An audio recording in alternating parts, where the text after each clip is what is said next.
என் விஷால் நானும் சண்டை போடும்போது, என்னை மோசமா பேசும்போதும், என்னை பத்தி அடுத்தவங்களுக்கு தப்பா பேசும்போதும், நான் ரொம்ப வெகுண்டு மேடையில் பேசும்போது ஒரு வார்த்தை கூட அவனை நான் வந்து மோசமான வசை வார்த்தைகளால் பேசல.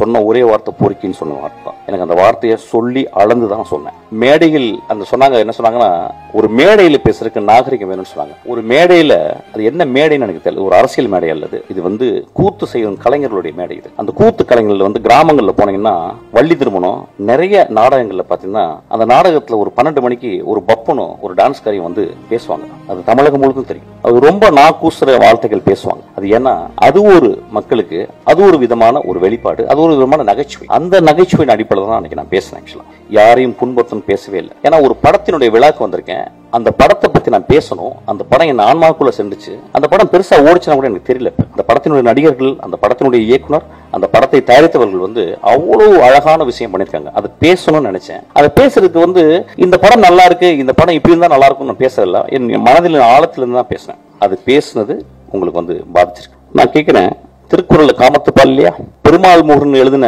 சங்கத்துல எத்தனை தடவை அல்குல் என்ற வார்த்தைகள் உபயோகித்திருக்காங்கன்னு சொல்லி அவருடைய கட்டுரையில் இருக்கு. இப்படி நான் சொல்லிக்கிட்டே போலாம். ரொம்ப நாளைக்கு முந்தி ஒரு படம் வந்துச்சு. அந்த படத்தின் பேரு இருட்டறைக்குள் முரட்டு குத்துக்கள். நெஞ்ச தொட்டு சொல்லுவோம்.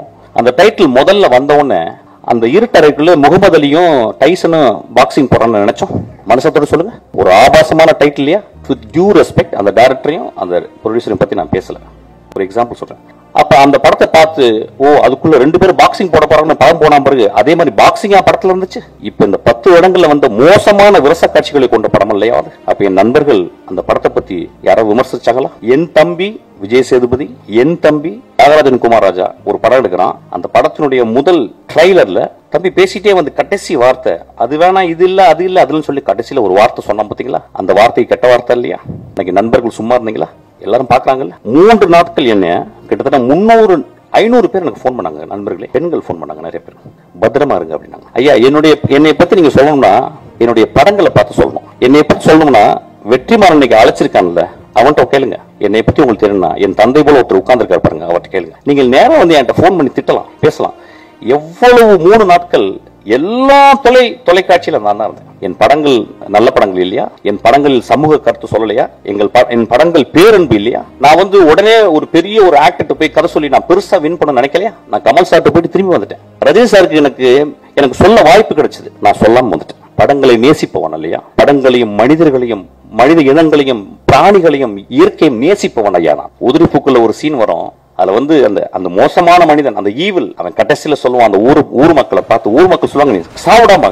அவன் சொல்லுவான், எனக்கு ரொம்ப வருத்தம், இவ்வளவு நாள் கெட்டவனா இருந்தேன், உங்களுக்கு நான் வந்து எல்லாரையும் கெட்டவன் ஆக்கிட்டேன், அது ரொம்ப வருத்தமா இருக்கேன். நண்பர்களே, நான் உங்கள் முன் மண்டியிட்டு மன்னிப்பு கேட்டு உங்களை எல்லாரும் நான் கடவுளாக்குகிறேன். நன்றி.